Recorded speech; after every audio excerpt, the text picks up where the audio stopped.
Shri Radha, Govinda, and Srila Prabhupada welcomes you all for our Krishna book reading sessions. These courses are offered by ISKCON Mangaluru under the directions of His Grace Ramanishta Prabhu, and these courses are based on the teachings of His Divine Grace A.C. Bhaktivedanta Swami Srila Prabhupada, is the founder Acharya of ISKCON International Society for Krishna Consciousness. Srila Prabhupada ki jai. Namo Vishnupadaya Krishna Preshthaya Bhutale Srimate Bhaktivedanta Swami Nityaname Namaste Saraswati Devi Gaurvani Prashadini Nirvishekha Shunyavadi Pashyat Veshatari. Jai Shri Krishna Chaitanya Nityananda Shri Advaita Gadadhar Shivasari Gaura Bhaktavinda. Hare Krishna everyone. Hare Krishna, Hare Hare Krishna, Krishna, Krishna Krishna Krishna, Krishna, Hare Hare Hare, Hare Hare Rama, Rama, Hare Hare Rama, Rama. Rama Rama, Hare Hare. Hare Bol. Okay, so we're continuing the discussion between the gopis and Krishna. Now, Krishna played the flute and gopis all came to Krishna, right? And then Krishna started being with the gopis and the gopis became a little proud. Oh, the best of all the person, the best of everyone is here with us. So we are being with such a great person. So they became a little proud. And when Krishna got to understand, when Krishna got to know, when Krishna felt, when Krishna understood that the gopis were a little proud, then what did Krishna do? He disappeared from the scene, isn't it? That is what we saw last week. So in this way, now when Krishna is disappeared, now the gopis are singing beautiful songs for Krishna. So the gopis are trying to remember Krishna by his different activities and they're pleading Krishna to please come back. So the gopis are asking different trees, different people in the forest, different animals to ask where is Krishna, where is Krishna, where is Krishna, like that. So let's see what are all the gopis are doing. So one gopi is telling, my dear Krishna, ever since you took birth in the Vrajadama, everything appears to be glorious. So the land of Vrindavan is glorious. The goddess of fortune is because when Krishna is there, the goddess of fortune will always be there at the lotus feet of Krishna, isn't it? So wherever Krishna is there, the good fortune is always there. So one gopi was telling that. So everyone is happy. Everyone will be happy when wherever you are. Then we are unhappy. So please come to us. So like that. One gopi is offering prayer to Krishna like that. So another gopi is telling, my dear Krishna, you're the life and soul of even the lotus flower. The lotus flower will not bloom. Even the lotus flower is so delicate, it doesn't bloom without your glance. So please come to us. Right? Like so we are so similarly without you we are also dying. So so another gopi says like how the lotus flower is dying if they don't see Krishna like that. The we are also dying if we don't see you. So one gopi is telling like that. So they're telling you will be responsible for our deaths. So you should please come back, Krishna. You should not disappear like this.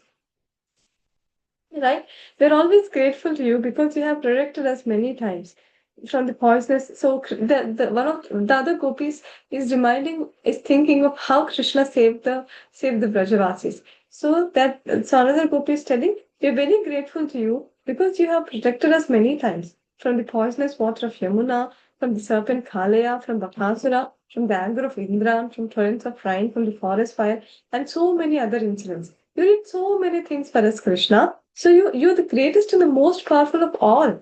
It is wonderful for you to protect us from all the dangers. But we are surprised that you are neglecting us at this moment. So we came here to be in your company, but you left us and you went and you left us and you went to uh, they don't know where Krishna went actually. So they're telling you disappear from the place that we are.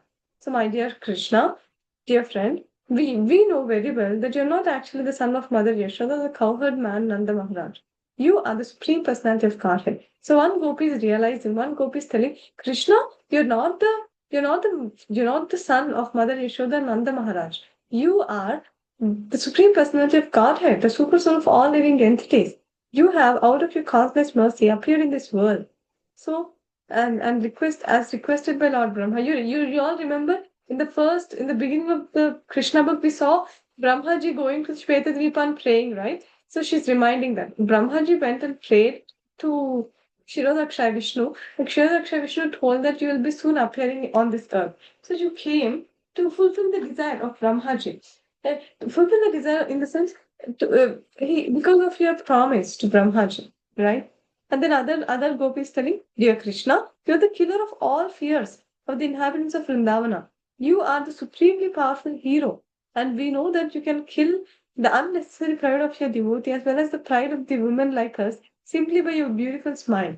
So she's telling that you're the supreme hero and you can kill the unnecessary pride of the devotee. So we agree that we are pride, we had pride, but you have the capacity to remove the pride of your devotees, right, Krishna? With your beautiful smile you can remove all the pride, all of your devotees. So we are simply your maid servants and slaves. Therefore please show us your beautiful lotus-like face. So the gopis praying to Krishna to please come and show his beautiful lotus-like smiling face for them. And they're telling Krishna, and oh Krishna, your attractive eyes like the lotus are so nice and pleasing. Your sweet words are so fascinating that they even please the greatest scholars who also have become attracted to you. You are also attracted by your speaking. We are also attracted by your speaking and by the beauty of your eyes and face. So therefore, please satisfy us. So the other gopi is telling, please come to us. Please come and see us, Krishna. Like that. So dear Lord, spoken by you and satisfy us and spoken by you are the words describing your activities are full of nectar. Simply by speaking or hearing about your words, one can be saved from the blazing fire of material existence. So Chaitanya Mahaprabhu says this that Chetu Darpana Marjanam Bhava Mahadavagni Mirvapanam Shreya Kairava Chandrika Vitaranam Vidyavadhu Jivanam आनन्दाम्बुधिवर्धनं प्रतिपदं पूर्णामृता स्वागनं सर्वात्मा स्नपनं पदं विजयते Shrikrishna संकीर्तनम. What's the best thing? What will help us to come out of this blazing fire of material existence? Everywhere there is misery, there is fire. This blazing fire can be extinguished by Sri Krishna Sankirtanam, by the showers, by the showers from Krishna's chanting the holy names of Krishna. With that, the blazing fire of material existence will be extinguished. Cheto dharpana marjana bhava mahadavagni nirvapanam. Bhava mahadavagni. This material world is like full of blazing fire. There's always misery, there is always pain, there is always trouble, isn't it? The body is a trouble, the family is a trouble, the house is a trouble, everything is a trouble. The more we realize that we are the soul, being in this body is the biggest trouble. Why I have to be in this body? But still I'm forced to be in this body, isn't it? So this blazing fire of material existence can be mitigated by Sri Krishna Sankirtanam, by chanting the holy names of the Lord, right? So one of the gopis telling that. So they're telling the great demigods like Brahma and Shiva also are always engaged in chanting the holy names of your words. So what did Lord Shiva do? Lord Shiva will always be in meditation, right? Whom he's meditating on? He's meditating on Krishna. And in the Mohini Murti avatar, when Krishna comes as Mohini Murti, Lord Shiva runs after Krishna. So actually Lord Shiva will not feel embarrassed of it because he knows that he loves, because he's there to love the Lord. Every one of us are there to love the Lord. So Lord Shiva will not get embarrassed that he's running after Mohini Murti. He still feels, actually that's actually an achievement, right? To run behind Krishna. Now everyone has an equal chance, equal opportunity to go and serve Krishna, to be in the association of Krishna. But how much are we doing it? No, we're not doing it. We're always trying to satisfy our own senses, our own family, our own relatives, our own society, our own teachers, whatnot, but not Krishna at all. But running after Krishna is something which is really, really high, which is really a very high platform, right? How many hours can we chant Krishna's name? How many hours can we hear about Krishna? How many hours can we do something for Krishna? Not really, not much. So that's our position actually. running after Krishna, doing something for Krishna, actually trying our best to be in the association of the devotees to serve Krishna. These are very, very difficult in one sense. But by the association of devotees and the mercy of the Lord and the devotees, we can get there. We can be in the association. We can serve Krishna. We can do something prominent towards our improvement, our growth of Krishna consciousness. Right? So okay, we'll continue. So the Rupa Goswami says that the one that Lord Chaitanya is the most munificent incarnation because he has distributed the words of Krishna, the Hare Krishna Mahamantra, and the love of Krishna free of charge to all the world. That's why he is Mahavadanyaya. Lord Chaitanya Mahaprabhu is Mahavadanyaya because it's so difficult to do anything for Krishna. But because of the mercy of Lord Chaitanya Mahaprabhu, we are all of us are able to chant Krishna's name. Actually, it's actually biggest thing, the greatest thing, in impossible thing, actually, in one sense. So, dear Krishna, and the gopis telling, dear Krishna, the gopis continued, you're very cunning. You can imagine how much we're distressed simply by remembering your cunning smile, your pleasing glance, your walk with us in the forest of Vrindavan, and your auspicious meditations. Your talks with us in lonely places are heartwarming. Now we are all aggrieved to remember your behavior. Please save us. Dear Krishna, certainly you know how much we are saddened when you go out of Vrindavan village to tend cows to the forest. How we are afflicted simply to think of your soft lotus feet are pricked by the dry grass and the tiny stones in the forest. We are so attached to you that we're just simply thinking of your lotus feet. So how many of us are able to think of Krishna's lotus feet always?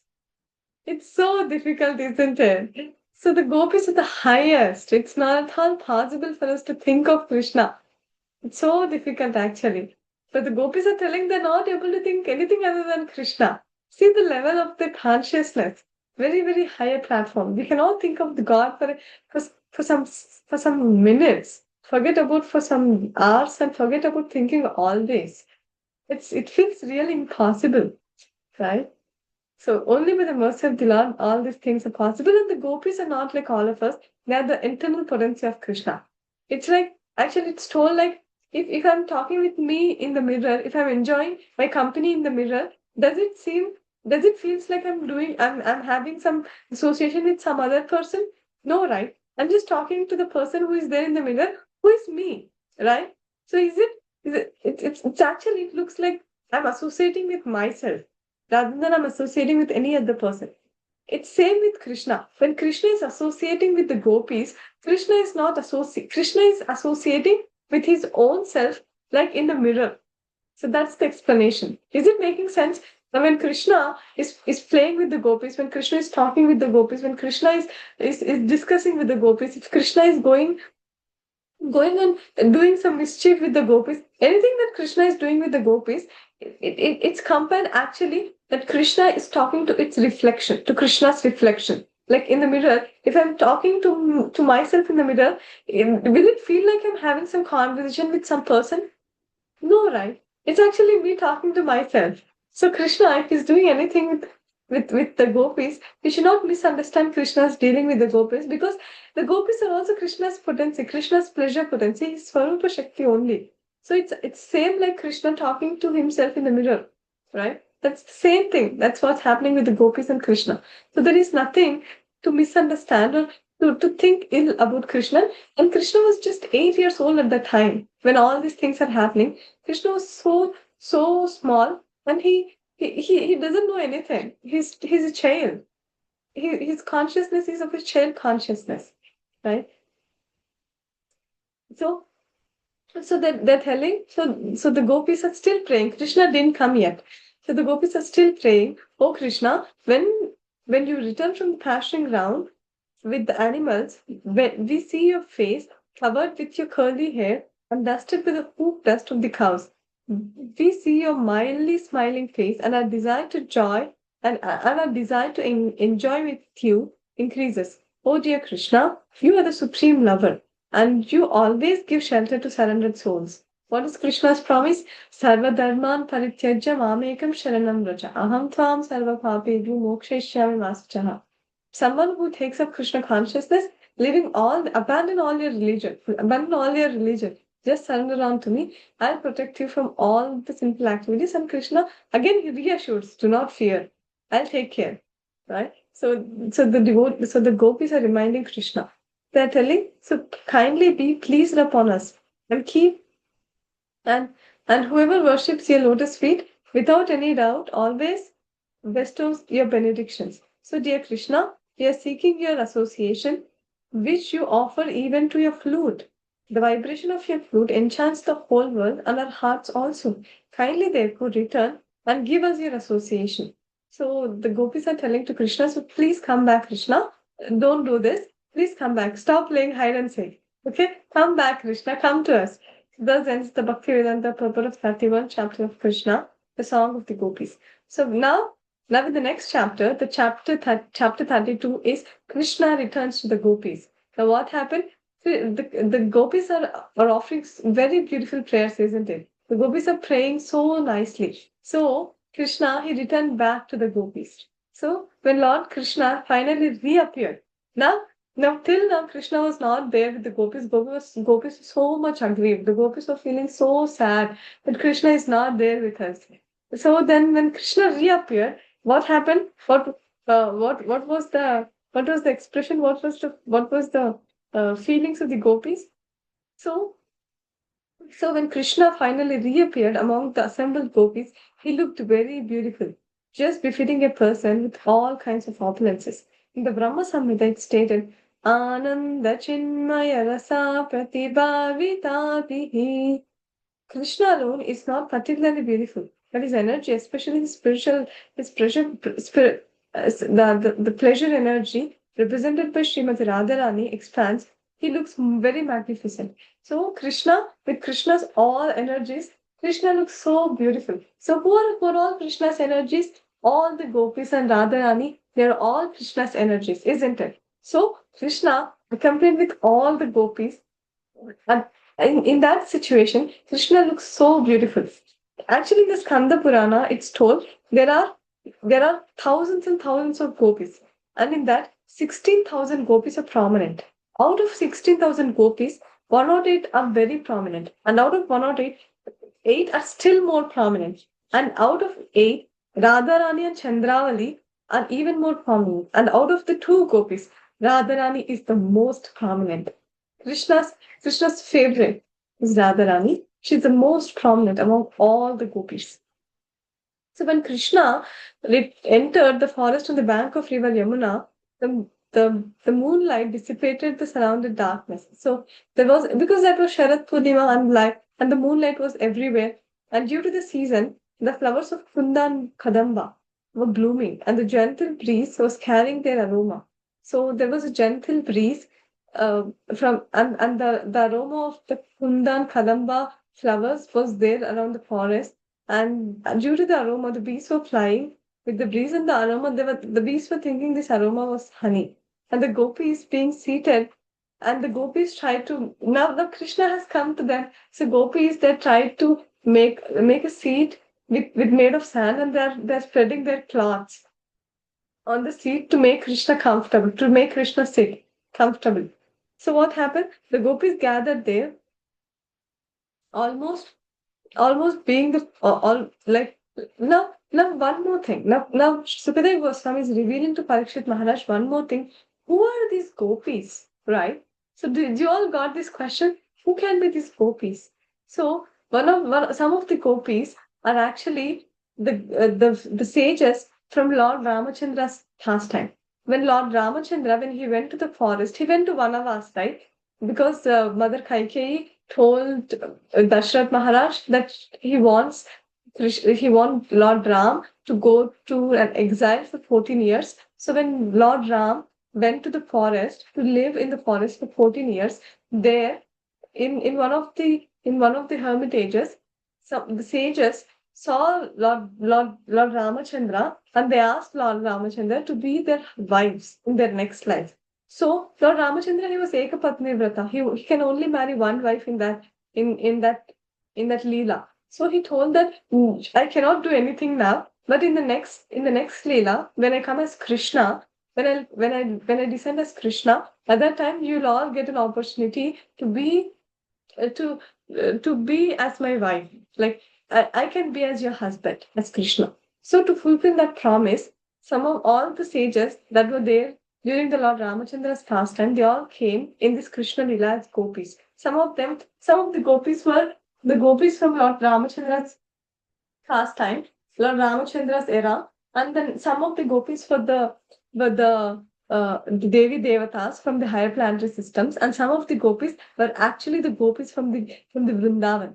The pleasure currents of the Lord, and they'll always be there with the Lord. They'll always be there, the Lord, serving the Lord, being in the association of the Lord. Okay, so this explanation is given that during the so so Lord Ramachandra has given them the benediction that they could be present for the advent of Lord Krishna and they could fulfill their desires. So that's how they got an opportunity to be in the association of Krishna. So the ultimate goal of their perfect desire was attained, and they were so joyous that they had nothing further to desire. This is confirmed in Bhagavad Gita that if one attains the Supreme Personality of Godhead, there is no other desire to attain. Right? So when the gopis had Krishna in their company, not only their grief but also their lamenting in the absence of Krishna was relieved. They felt that no that they had no desire to be fulfilled. Fully satisfied in Krishna's company, they spread their cloths on the ground. The garments were made of fine linen and smeared with a red kumkum, decorated by their breasts. With great care, they spread a sitting place for Krishna. Krishna was their life and soul, and they created a very comfortable seat for Krishna. So Krishna came back. Now the gopis, they offered beautiful prayers to Krishna, and then Krishna was pleased with the prayers of the gopis, and Krishna reappeared into the scene. Krishna reappeared where the gopis were there, and the gopis immediately they made a nice seat made of sand, and they covered in beautiful cloths on the sand to make Krishna sit comfortably.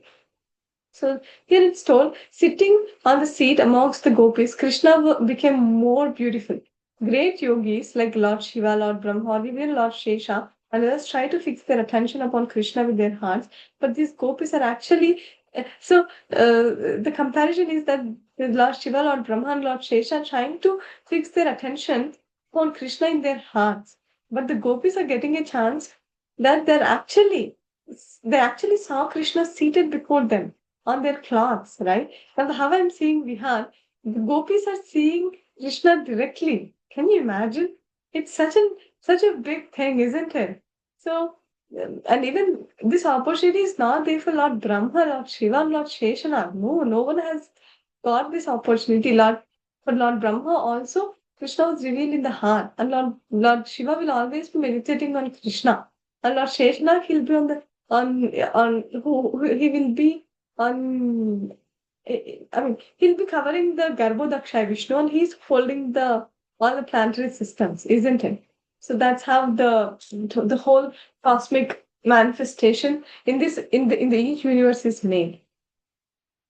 So yeah. So now, but the gopis they got the opportunity to see Krishna, to be seated with Krishna. So they're not some ordinary people like all of us. They are the great sages who did some millions and millions of tapasya, millions and millions years of tapasya, and and not only that, if you get an association of such a great devotee like Srila Prabhupada, we can also get an opportunity to be in the association of Krishna. So that's a very high platform. But for that, we need one thing that we should be very cautious is to avoid offenses.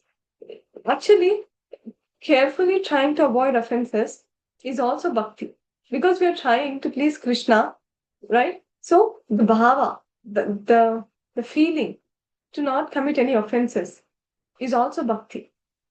It's actually very nice. I felt really great relief when I heard this that even just if it because we do so many offenses on a daily basis, but if you just try consciously not to offend anyone or not to just trying to do things which are uh, which are not against the ten offenses of the holy name, even that is called bhakti. It's told in the shloka that Anya Vilashita Shunyam Jnana Karma Dhanavritam Anupunyena Krishna Anushilanam Bhakti Uttamam. Krishna Anushilanam. Anushilanam means Shilanam. It can be either by chesta, by action, or by mood, by bhava. So if you're doing anything, if you have that mood of serving Krishna, that's also bhakti. Very nice.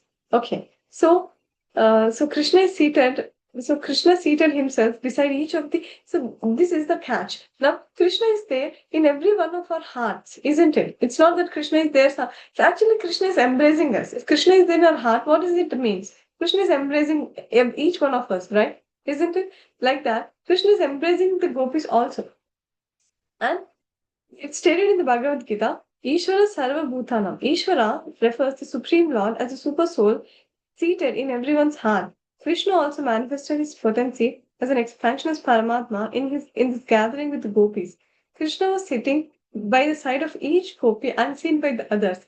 Like now Krishna is there in my heart, Krishna is there in Tanya's heart, Krishna is there in Soham's heart, Krishna is there in Vihan's heart, Krishna is there in Shanvita's heart, Krishna is there in Manasvi's heart. But can any one of us see Krishna in each of our heart? No, right? We cannot see. Like that, only now I know that Krishna is there in my heart. And Vihan knows Krishna is there in Vihan's heart. Right? But we don't have the qualification to see Krishna yet. So we are not seeing. For the gopis also, for each gopi, the gopi is feeling that Krishna is sitting beside her. And and not with anyone else. She means the Krishna's potency, like how Krishna is sitting in every one of our hearts, like that. Krishna is sitting with a gopi, and it's the gopi is thinking that Krishna is sitting only with men, is not sitting with anyone else.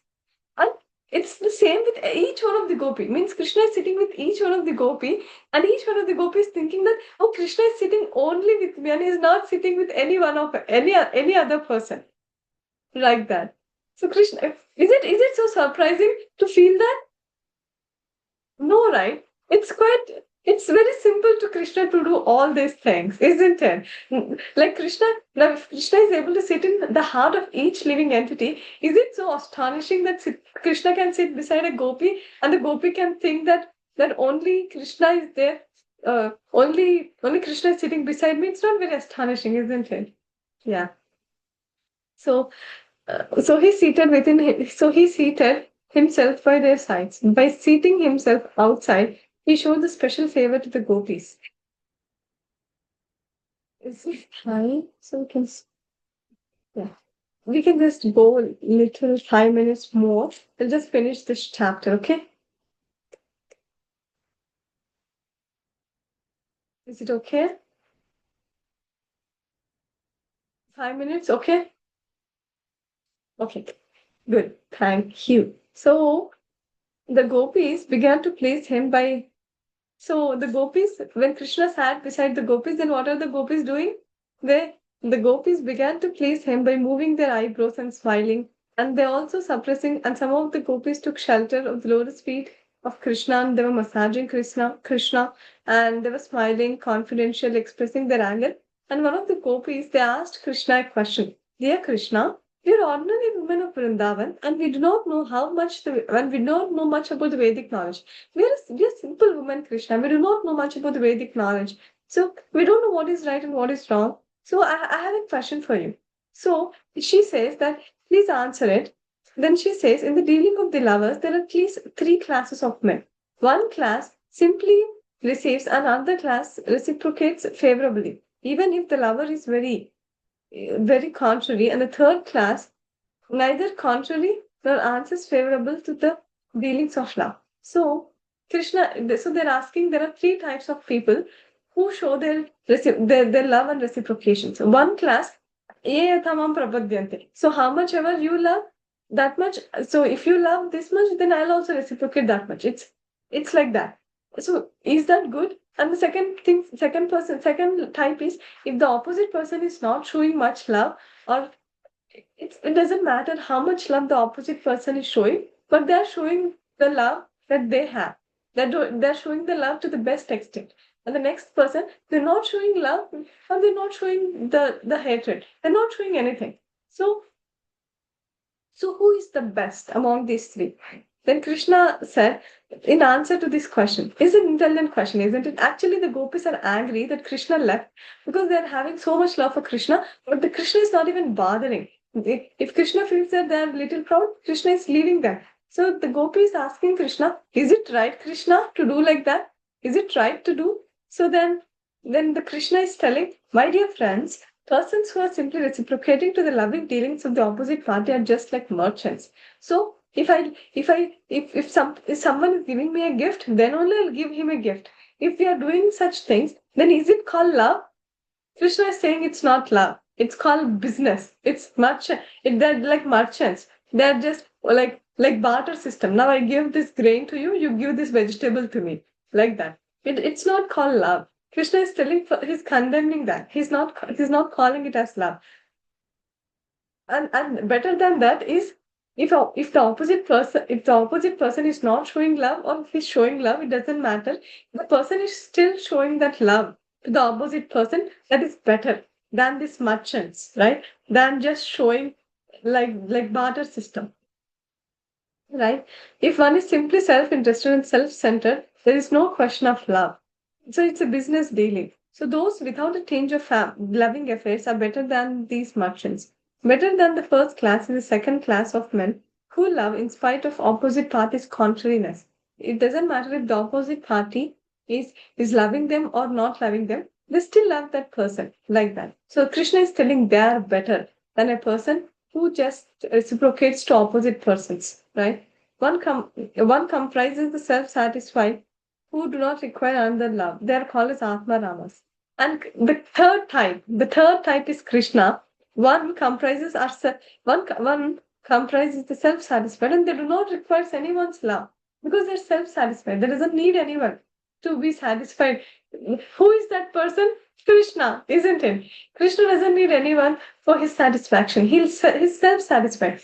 So he's Atma Rama. He'll be satisfied with his own self. So, and for instance, if a son is receiving all kinds of things from his loving parents and he's callous and he's not reciprocating, then those class of people are called as Guru Droha.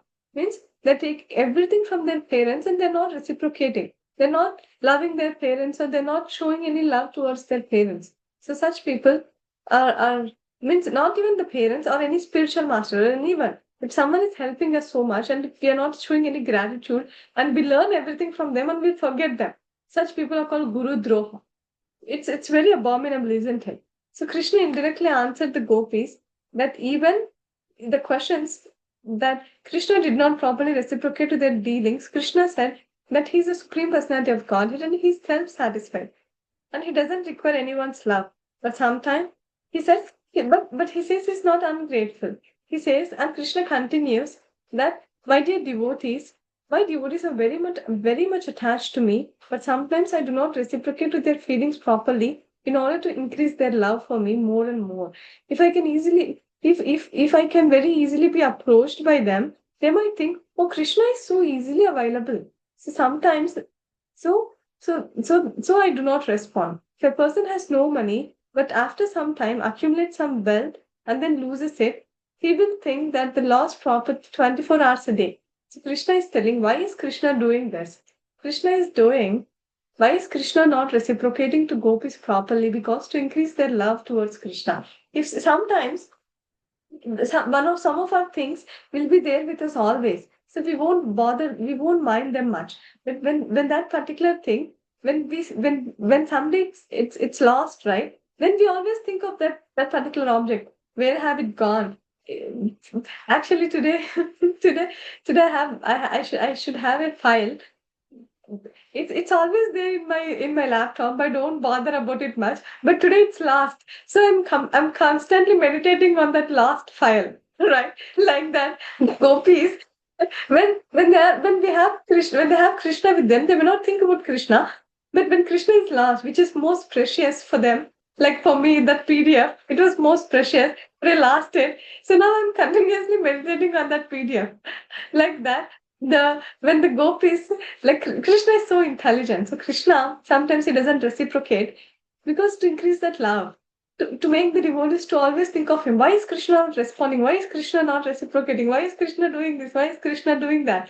So with this thoughts, we are always trying to think about Krishna, right? So Krishna likes that and Krishna wants that. So this is one of the reasons why Krishna doesn't reciprocate sometimes. But Krishna always he tries to give more than what the devotee wants. And the end will be always it's with full of happiness, with so much bliss that Krishna can give to the devotees, right?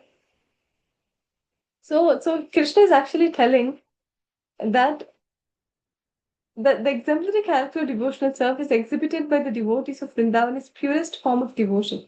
So it is enjoined in the authoritative Shastras that devotional service must be ahaituki and apratihata.